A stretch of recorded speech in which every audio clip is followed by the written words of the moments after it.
Good morning, everyone. It's Robert from On My Turntable. Hope you're having a great morning this morning. It is Wednesday morning. As always, a coffee kind of morning. I have to apologize. I have a summertime cold going on. That's it. Nothing else. Just sore throat and the sniffle. So if I sneeze halfway through, I apologize. Today I want to talk about an amazing band. Definitely a band you need to listen to. My favorite band ever.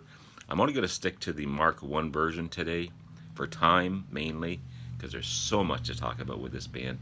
So I'm going to talk to you about the introduction to this band, how they got together, their first three albums, and the band is Deep Purple, obviously my favorite band ever.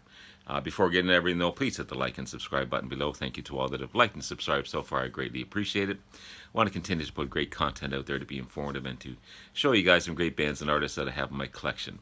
It's because of you guys, your likes, your subscriptions, your wonderful, wonderful comments that keep me going, keep me motivated to do this kind of thing, and I greatly appreciate it as we push to 1,000 subs. And I truly, truly want to get there this year.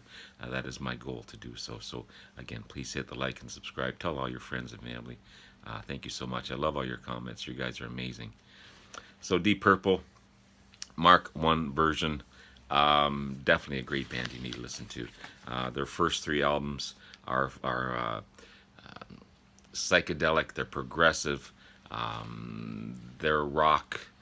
Completely different from the Mark II and whatever other versions of the band that they have.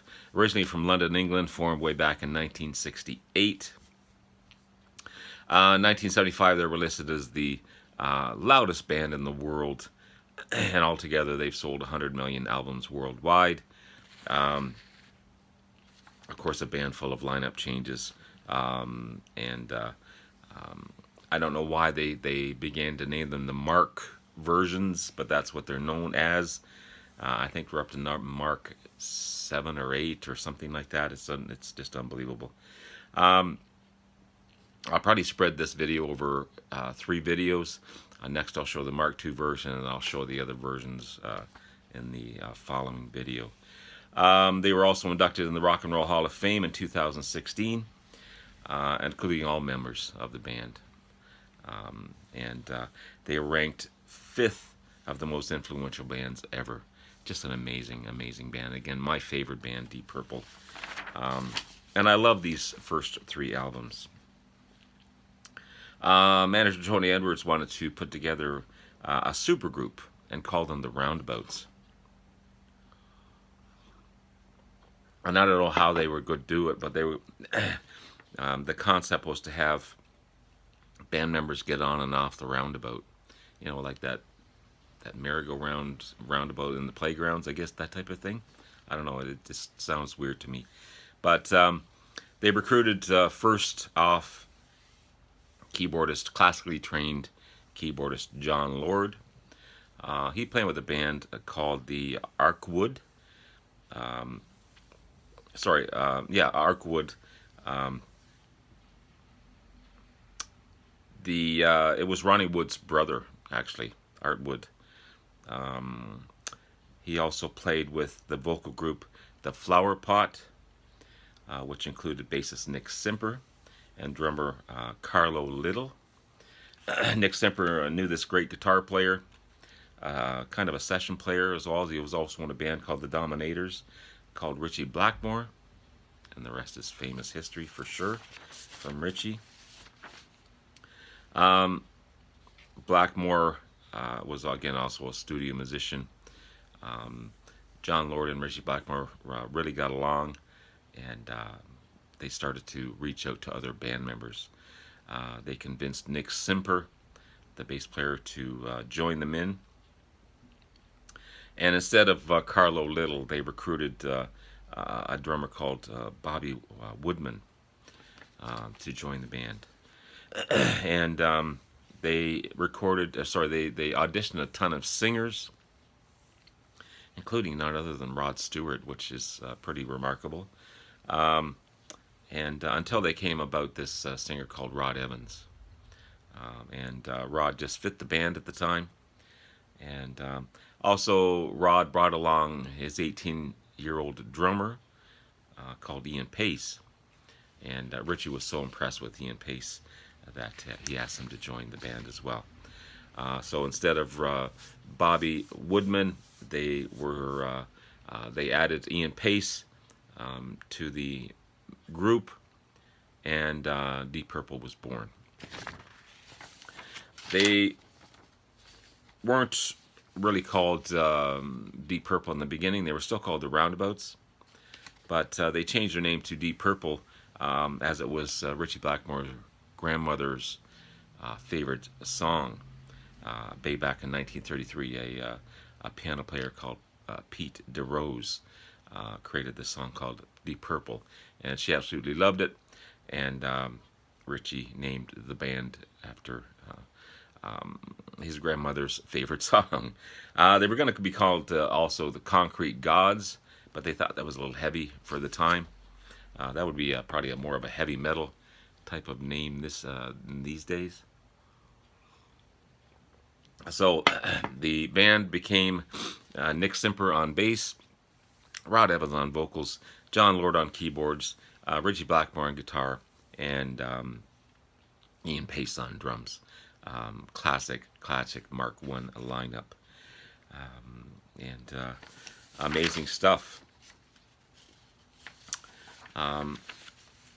Their musical style in the beginning was progressive. It was psychedelic. A lot of covers. Also rock. They released 3 albums between 1968 and 1969. Their debut album, Shades of Deep Purple. Great album. Which included the cover of Joe South's Hush. And that was a big hit for Deep Purple. It reached number 4. Also, the album itself begins with an instrumental called And the Address, which actually ends their latest studio release, 2021's Whoosh. And that kind of set the tale for maybe Deep Purple was ending, because they ended with their first song that they started with. So there's all kinds of rumors that was the last studio album from Deep Purple. But they recently put out a cover album, so they're still playing. But they're on the edge of retirement for sure. They're all in their mid to late 70s. So who knows? Let's hope they still have more in the tank. They also do a great cover of Help on this one by Lennon and McCartney. And a cover of Hey Joe, famous by Jimi Hendrix, written by Billy Roberts. Great debut album by the band. And pretty lengthy for that time of release, 1968. Pretty lengthy album. But it's on the Polydor label. Fantastic debut album. One of my favorite debut albums, of course, because it's my favorite band. But not only that, it's a great debut album. 3 months later, they released the Book of Taliesin, or Taliesin. I'm not really sure how to pronounce that one. It's on the Polydor label also. An amazing debut album. It's got the band members' names there. 1968 release, so 3 months later. Big hit, Kentucky Woman, written by Neil Diamond on here. We Can Work It Out by the Beatles. They do another cover by the Beatles. And River Deep Mountain High, a song that Ike and Tina Turner made famous by Phil Spector, I believe it was, that wrote that one. Excuse me, my throat is getting a little raw here. But an amazing second debut. Again, 3 months later, after their first debut, they're releasing this one. And not too long afterwards, they released their third album, which is probably my favorite of the 3. This one's actually on Tetragrammation label, but this is probably my favorite album of the 3 Mark I versions, simply called Deep Purple, or in some cases Deep Purple 3. 1969 release. Mostly originals, harder edged. Some instrumentals on this one as well, orchestration on it. And at that point, because they were getting harder and edgier, they were getting into a groove. Ritchie Blackmore was really becoming into himself as far as a musician, songwriter. He wanted a harder edged band, and he knew in his heart that Rod Evans, as good as he was, didn't really have the pipes to continue where they wanted to take the band. Again, they were trying to compete with bands at the time, the Uriah Heeps and Wishbone Ashes and all these big bands, and they needed that harder edge. So that's where the Mark II version comes in, and I'll speak to that in the next video. But they needed someone to put them over that edge as far as a harder rocked lead singer. As great as Rod Evans was, he just didn't have the pipes for it. He was more of a smaller venue singer. Amazing singer on his own right, but check out Deep Purple. Check out their first 3 albums, Shades of Deep Purple, Book of Taliesin, or Scene, which is actually a book. And I just love that cover. It's such an amazing cover. So much to look at. It's kind of a Where's Waldo kind of cover. And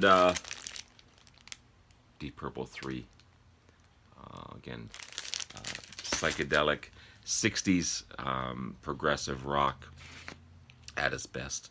So there you have it, guys. I'm sorry for the throat thing and the sniffling going on here. I apologize, but these summertime colds, man, that's all it is. It's not anything else. It's just a stupid summertime cold going on. So anyway, guys, love you all. I'll be coming back again with the Mark II version of Deep Purple, a little more in depth. That's when the band really kicked it in and became Deep Purple, in my opinion. So love you all. Take care. We'll talk to you again soon.